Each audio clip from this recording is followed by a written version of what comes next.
오늘 본문의 말씀은 어저께 서기관들이 예수님에게 와서 계명에 대해서 묻죠. 어떤 계명이 정말로 큰 계명입니까? 그때 서로 사랑하라, 하나님을 사랑하고 이웃을 사랑하라 라고 말씀하시는 그 말씀, 어떻게 보면 좀 칭찬에 가까운 이야기를 듣습니다. 그런데 오늘 본문의 말씀에서 그 서기관들에게 다시 한번 질문하시는 내용이 나옵니다. 그 내용은 뭐냐면, 너희는 예수를, 메시아를 누구라고 생각하느냐라고 이야기할 때 다윗의 자손이라고 이야기한다라는 거죠. 많은 사람들이 다윗의 자손, 우리에게 있어서 우리에게 주어질 메시아는 다윗의 자손입니다 라고 이야기할 때 예수님이 하시는 말씀이, 그 다윗이 그 메시아를 주라고 지칭했는데 어떻게 자신의 자손이 될 수 있겠느냐라고 하는 질문을 합니다. 여러분, 우리가 이 땅을 살아가는 가운데 예수 그리스도에 대해서 잘 아는 것은 정말 중요한 것 같습니다. 오늘 본문에서 볼 때 어떻게 보면 서기관들이 예수 그리스도를 생각할 때에 그 생각, 예수 그리스도에 대한 생각을 잘 표현하고 있는 내용이 있는데, 그게 바로 마가복음 12장 28절의 말씀입니다. 서기관 중 한 사람이 그들이 변론하는 것을 듣고 예수께서 잘 대답하신 줄 알고 나와 묻되, 모든 계명 중에 첫째가 무엇이니까? 라고 하는 질문을 해요. 그러니까 그 질문을 하면서 예수님에 대해서 뭐라고 이야기하냐면, 예수께서 잘 대답하신 줄 알고 라고 이야기해요. 그러니까 서기관이 예수 그리스도를 평가하는 평가의 내용은 뭐냐면, 대답을 잘 하시는 분, 지혜가 있는 분, 더 나아가서 그 앞에 수많은 기적들을 보여주시지 않습니까? 오병이어의 기적이라든지 많은 기적들, 병자들이 낫게 하는 기적들을 많이 보여주십니다. 그 기적들을 보면서 서기관들은 예수님에 대해서 생각했을 거예요. 지혜가 좀 있네, 다른 사람과는 좀 다르네, 능력이 좀 남다르네 라고 생각했을지도 모르겠습니다. 그것이 바로 서기관들이 예수님을 평가하는 평가의 모습이었습니다. 그 앞에서도 이미 예수님은 종교 지도자들과 한판 붙으셨죠. 지혜를 가지고, 그리고 논쟁을 가지고 붙으셨습니다. 그때에 종교의 지도자들이 아무런 이야기를 하지 못하는 것들을 경험합니다. 그리고 난 다음에 그 모든 것들을 바라봤던 서기관들이 무슨 생각을 했을까요? 이분은 좀 남다르다. 이분은 좀 다른 사람들과는 다른 사람이다. 수준이 좀 다르다라고 하는 생각을 했을 것 같습니다. 그래서 예수님을 향하여 평가하기를 말 잘하는 분, 지혜가 있는 분이라고 그들은 생각했던 것 같습니다. 그리고 그 당시에 수많은 사람들도 똑같이 생각했던 것 같아요. 마태복음 16장 13절에서 가이사랴 빌립보 지방을 지나가실 때 예수님이 제자들에게 질문하시죠. 사람들이 도대체 나를 누구라고 하더냐? 라고 이야기할 때 사람들이 예수님에 대해서 이야기하는 내용들을 이렇게 대답합니다. 어떤 사람은 세례 요한, 어떤 사람은 엘리야, 어떤 사람은 예레미야, 어떤 사람은 선지자 중에 하나라고 이야기합니다. 그 이야기는 뭐예요? 이 모든 사람들을 여러분 한번 생각해 보시겠습니까? 세례 요한 어떤 사람입니까? 그 당시에 최고의 인기를 누리고 있었던 선지자였습니다. 그리고 엘리야도 그렇고 예레미야도 그렇고 그 이스라엘 백성들에게 있어서 엄청난 능력을 행했던 선지자로 통하는 사람들이었다라는 거예요. 그러면 그 당시에 예수님을 평가했던 평가로 보자면 결코 나쁜 평가는 아니었던 것 같습니다. 그러니까 사람이 평가할 수 있는 수준 가운데 예수 그리스도를 평가하기를 최고의 수준으로 평가하고 있는 거예요. 세례 요한입니다. 아니면 엘리야입니다. 예레미야입니다. 선지자 중에 하나입니다. 라고 이야기하는 것은 그 당시에 예수님을 사람 가운데서 바라볼 때에 최고로 평가하고 있는 모습이다 라고 하는 것입니다. 그러나 예수님, 그 정말로 하나님이신 예수 그리스도를 평가할 때 이 평가는 사실 아무런 기대에 미치지 못하는 평가일 수밖에 없다라는 것입니다. 예수님은 어떠한 사람들 가운데 뛰어난 사람이 아니라 사람을 뛰어넘은 창조주이신 하나님이시기 때문에 그렇습니다. 그러니까 우리가 예수 그리스도를 바라볼 때에 정말로 우리가 잊지 말아야 되는 것 중에 하나는 무엇이냐? 그분이 인간의 몸을 입고 오셨지만 그분은 하나님이시라는 거예요. 그래서 그분은 경배의 대상이고 우리의 예배의 대상이지, 우리가 무엇인가를 자꾸만 거래할 수 있는 대상이 아니다라고 하는 것입니다. 우리도 마찬가지 아니겠습니까? 예수님을 최고로 대우해요. 그분은 좀 능력이 많아요. 능력이 많기를 뛰어넘어 전지하십니다. 전능하십니다라고 우리는 표현할 수 있습니다. 그 하나님의 지혜와 능력을 가지고 계신 분이십니다. 죽은 자를 살릴 수도 있고 수많은 세상에 대답할 수 없는 수많은 대답을 가지고 있는 분이 예수님이십니다라고 우리는 대우할 수 있다라는 거예요. 그런데 진짜 우리가 그 예수 그리스도를 하나님으로 인정하고 있느냐라고 하는 겁니다. 그 십자가에 돌아가신 예수 그리스도가 정말로 우리의 죄를 위하여 돌아가신 하나님이심을 우리는 지금 믿고 있느냐라고 하는 거예요. 그래서 그 예수 그리스도를 나와 동등된 어떠한 인간의 수준에서 조금 나은 인간의 수준으로 대우하는 것이 아니라 그분을 경배의 대상으로 생각하고 있는가, 우리는 한번 생각해 볼 필요가 있다라는 것이죠. 우리의 인생에 있어서 예수 그리스도가 하나님이심이 믿어지지 않는다고 한다면 우리의 신앙은 잘못된 것입니다. 우리의 믿음은 잘못되어진 믿음입니다. 예수 그리스도는 하나님이십니다. 비록 인간의 몸을 입고 오셨고 그 완전한 몸을 인간의 모습으로 이 땅 가운데 오셨지만 그분은 하나님이십니다. 인간과는 비교될 수 없는 완전한 하나님이신 동시에 완전한 사람이셨다라는 거예요. 그렇게 그 예수 그리스도는 경배의 대상이요, 그렇기 때문에 그 예수 그리스도는 하나님이시요, 그분이 우리의 인생 가운데 어떤 결정을 내린다 할지라도 우리는 그분의 결정에 토를 달 수 없는 위대한 하나님이심을 우리는 잊지 말아야 된다라는 거예요. 예수 그리스도께서 지금 35절부터 시작해서 37절에 말씀하고 있는 내용이 그것입니다. 서기관들, 너희들 나를 최고로 대우하는 것 알아. 사람들 사이에서 정말로 너희들이 표현할 수 있는 최고의 수준으로 지금 나를 표현하고 있고 대우하고 있다는 거 알아. 그러나 그게 전부가 아니야. 나는 너희가 생각하는 사람의 수준에서 좀 더 나은 인간이 아니라, 좀 더 능력 있는 인간이 아니라 나는 하나님이야 라고 하는 이야기를 하고 있는 거예요. 오늘 본문 36절입니다. 다윗이 성령에 감동되어 친히 말하되 주께서 주께 이르시되 내가 내 원수를 내 발 아래 둘 때까지 내 우편에 앉아 있으라 하셨도다 하였느니라. 이것은 다윗이 지금 하나님을 향하여, 메시아를 향하여, 오늘 본문으로 이야기하자면 예수 그리스도를 향하여 고백하는 고백입니다. 그러면서 그것에 대한 해석을 37절에서 이렇게 말씀하고 있어요. 다윗이 그리스도를 주라 하였은즉 어찌 그의 자손이 되겠느냐 하시니 많은 사람이 즐겁게 듣더라. 그러니까 이것을 쉬운 말로 표현하냐면 내가 그리스도야. 그렇기 때문에 나는 영원전부터 있었던 하나님이야. 너희들이 믿는 그 하나님이야 라고 말씀하고 있는 거라고요. 그런데 사람들이 알아듣지 못하는 겁니다. 여러분, 우리의 인생 속에 그 예수 그리스도를 올바로 알고 올바로 깨닫는 이 축복이 저와 여러분들의 삶 가운데 가득하시기를 주님의 이름으로 축복합니다. 예수 그리스도 분명한 인간의 몸을 입고 오셨습니다. 그러나 그분은 완전한 하나님이십니다. 태초에 하나님이 천지를 창조하실 때에 그 하나님과 함께 하셔서 그 모든 천지 창조를 함께 하셨던 하나님이십니다. 그 하나님이심을 저와 여러분들이 믿는 이 믿음의 자리로 나아가실 수 있는 축복의 인생이 되시기를 주님의 이름으로 축복합니다. 그 예수 그리스도를 온전히 알지 못하였기에 나타나는 서기관들의 모습이 38절부터 40절까지의 말씀에 기록되어 있습니다.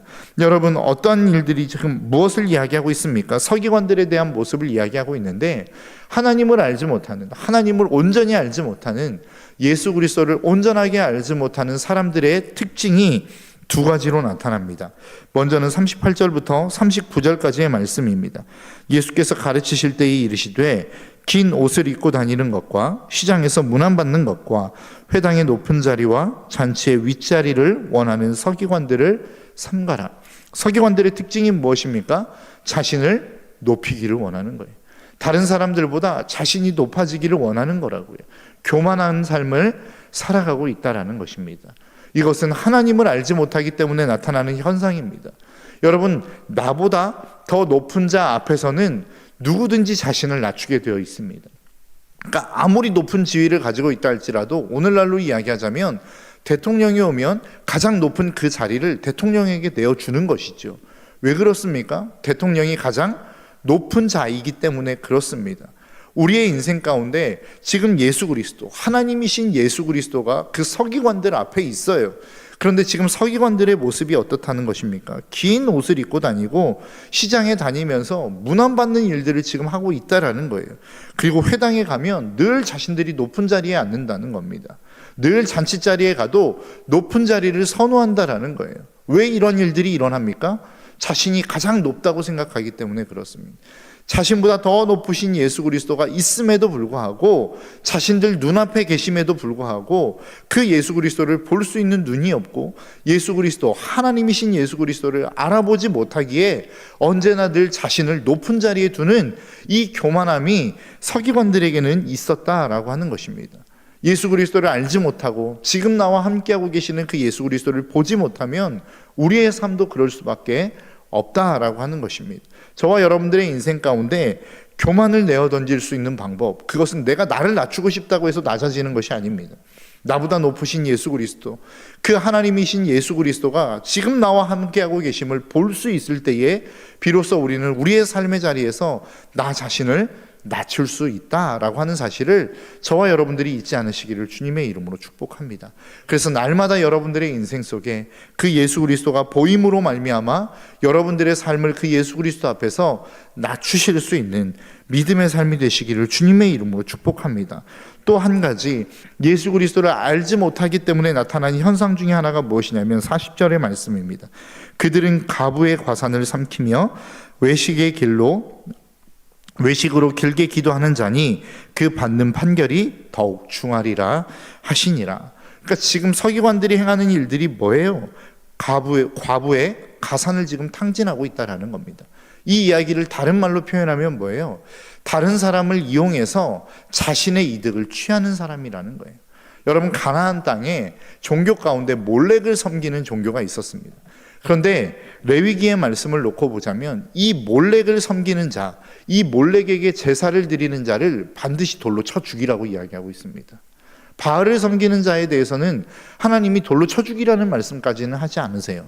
그런데 몰렉을 섬기는 자들을 돌로 쳐 죽이라고 이야기합니다. 왜 그렇습니까? 몰렉의 제사 자체가 참 특이합니다. 몰렉이라고 하는 신은 어떤 신이냐면 얼굴은 송아지 형상을 하고 있습니다. 그리고 몸은 사람의 몸을 하고 있어요. 그리고 그 몰렉의 신이 앉아있는 모습은 어떻냐면 그냥 어디에 앉아있는데 손을 이렇게 펴고 있거든요. 근데 그 밑에는 구덩이가 있습니다. 그 구덩이는 어떤 구덩이냐면 인간이 태울 수 있는 모든 태움의 재료를 다 넣는 거예요. 거기에 뭐 나무든지 기름이든지 무엇인가를 잘 태울 수 있는 것들을 넣습니다. 그리고 그 몰렉의 신 앞에는 악기를 연주할 수 있는, 오늘날로 이야기하면 오케스트라와 같은 것들이 자리 잡고 있어요. 그리고 그 구덩이에 모든 재료를 넣고 불을 지릅니다. 그러면 쇠로 되어져 있는 이 손이 어떻게 되겠습니까? 빨갛게 달아오르겠죠. 그러면 이 손에 달아오를 때에 사람들이 어떻게 하냐면 그 손에 아이를 집어 던집니다. 그러면 여러분 어떻겠습니까? 그 뜨거운 그 철판 위에 아이가 올라가면 아이가 막 날뛰겠죠. 뜨거우니까 펄쩍펄쩍 뛰지 않겠습니까? 그러면 그것을 멀리서 바라보면 뭐 하는 것처럼 보여요? 춤추는 것처럼 보입니다. 그것이 몰렉에게 드리는 제사였다라는 거예요. 그런데 여러분, 바알과 몰렉의 차이가 뭐예요? 바알도 우상숭배요, 몰렉도 우상숭배이지만 바알 숭배는 적어도 자신의 것을 드립니다. 자신의 물질을 드리고 자신의 시간을 드리고 자신의 헌신을 드려요. 그런데 몰렉에게 드리는 제사는 어떻습니까? 다른 사람을 들여서 자신의 이득을 취하는 것입니다. 그러니까 몰렉을 하나님이 악하게 보시는 이유는 다른 사람을 이용해서 자신의 만족을 채우는 사람이기 때문에 그것을 악하게 보셨단 말이에요. 오늘 본문에서 이야기하는 서기관들의 모습과 똑같지 않습니까? 과부들이 있어요. 그 당시에 있어서 과부는 자신의 힘으로 살아갈 수 있는 사람들이 아니었단 말이죠. 그런데 그 사람들의 어떠한 가산까지도 자신의 것들로 삼키며 자신의 배를 불리는 사람들, 이게 서기관들이었다라는 겁니다. 여러분, 우리의 인생에 있어서 이러한 모습은 절대 있어서는 안 돼요. 누군가를 이용해서 내 만족을 이루고자 하는 사람, 내 목적이 나를 위해서가 아닌 내 것을 들여서가 아닌 다른 사람을 이용해서 내 만족을 이용하려고 하는 사람을 하나님은 악하게 보신다는 거예요. 여러분, 이 사실을 놓치지 않으시기를 주님의 이름으로 축복합니다. 서기관들을 지금 책망하시죠. 그 책망 속에서 지금 하나님이 말씀하시는 게 그것입니다. 야, 적어도 무엇인가를 하려면 너희들 것을 들여서 해. 니들이 할 수 있는 것들을 해서 해. 우리가 보통 그런 이야기 하지 않습니까? 진짜 악한 사람들은 어떤 사람들이에요? 자신의 손에 피를 묻히지 않으면서 다른 사람을 이용해서 누군가를 제거하려고 하는 사람, 그래서 청부살인이 나쁜 거 아니겠습니까? 여러분, 우리의 삶 가운데 정말로 적어도 믿는 사람이라고 한다면 이러한 일들은 있어서는 안 됩니다. 다른 사람의 것들을 착취하거나 내 목적을 이루기 위해서 다른 사람을 희생시켜가며 그 사람들을 이용해 먹는 일들은 우리의 인생 가운데 있어서는 안 된다라고 하는 거예요. 이것이 지금 어떤 사람입니까? 하나님을 알지 못하는, 예수 그리스도를 알지 못하는 사람들이 행하는 일이었다라고 하는 거예요. 그런데 반면에 정말로 하나님을 아는 사람들의 삶을 41절부터 시작해서 44절의 말씀에서 이야기하고 있습니다. 지금 과부가 헌금을 드리는데 그 헌금을 별로 많이 드리지 않아요. 오늘 본문의 42절의 말씀입니다. 한 가난한 과부는 와서 2렙돈 곧 한 고드란트를 넣는지라. 고작해야 한 고드란트를 지금 드리고 있어요. 그런데 그 고드란트는 얼마 되어지지 않는 노동자 하루 품삯, 오늘날로 이야기하자면 한 10만 원 정도 될까요? 그 10만 원 정도에 128분의 1 정도에 해당하는 금액이라고 이야기해요. 그러니까 정말로 별 볼 일 없는 금액이죠. 그런데 주님이 이 과부에 드린 헌금에 대해서 뭐라고 평가하냐면 44절의 말씀입니다. 그들은 다 그 풍족한 중에서 넣었거니와 이 과부는 그 가난한 중에서 자기의 모든 소유 곧 생활비 전부를 넣었느니라 하시니라. 지금 이 이야기는 과부가 어떠한 헌금을 드렸다라고 하는 이 이야기는 헌금을 많이 드렸고 적게 드렸다, 자신의 전부를 드렸고 가진 것 일부를 드렸다의 의미가 아니에요. 여러분, 지금 이 드린 이 헌금을 성경은, 예수님은 뭐라고 표현하고 있냐면 생활비 전부라고 이야기합니다. 그러니까 그가 가지고 있는 생활비 전부라는 이야기는 뭐예요? 다른 말로 이야기하면 그가 먹고 사는 일에 지금 지장을 받고 있다는 거예요.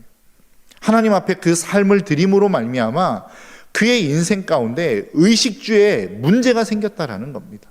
더 이상 먹을 게 없어요. 더 이상 하나님 앞에서 드리고 난 다음에 자신이 지금 배고픔을 채울 수 있는 그 무엇인가가 사라져 버렸다라는 겁니다. 그러니까 신앙생활, 하나님이 인정하시는 신앙생활은 무엇입니까? 그 하나님 앞에 어떠한 인생을 드림으로 말미암아, 헌신을 함으로 말미암아 자신의 인생 가운데 먹고 사는 것에 문제가 생겨도 하나님을 섬기는 일을 멈추지 않는 것, 이게 하나님이 인정하시는 신앙생활이란 말입니다. 부자들에게 있어서 그들은 많은 것들을 드렸어요. 그런데 왜 하나님이 그들의 헌금을 칭찬하시지 않습니까? 많이 드렸지만 그들의 인생 가운데 드린 그 재물이 인생에 먹고 사는 문제에 전혀 지장이 되지 않기 때문에 그렇습니다.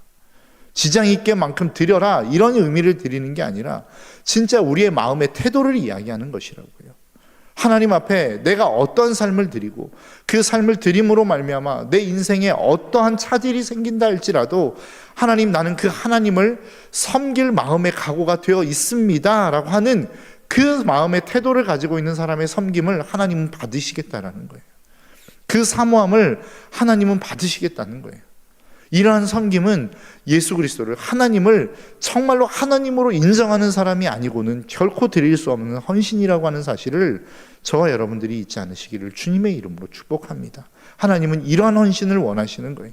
내가 드려도, 내 모든 것들을 다 드려도 내 인생에 지장이 없는 헌신, 그것보다는 정말로 내 인생 가운데 지장이 있고 내가 정말로 하고 싶은 것이 있고 내가 이것들을 놓치면 내 인생에 엄청난 손해가 있음에도 불구하고 내가 하나님과 약속한 것이기에 그 하나님의 믿음의 자리를 지키는 사람, 이것이 하나님이 진짜 기뻐하시는 길이기에 그 길을 걸어가는 사람의 삶을 하나님은 받으시겠다는 거예요. 저와 여러분들의 삶이 그러한 삶이 되시기를 주님의 이름으로 축복합니다. 어찌 보면 오늘 전날 말씀에서 서기관은 하나님 앞에, 예수 그리스도 앞에 칭찬을 받는 것처럼 느껴졌습니다. 그러나 오늘 본문을 통하여 정말로 하나님을 사랑하는 사람, 정말로 그 하나님 앞에서의 삶을 살아가는 사람, 그 하나님을 하나님으로 인정하는 사람의 삶이 어떠한 것인지를 오늘 본문은 잘 기록하고 있다는 것이죠. 저와 여러분들의 삶이 그러한 삶이 되시기를 주님의 이름으로 축복합니다.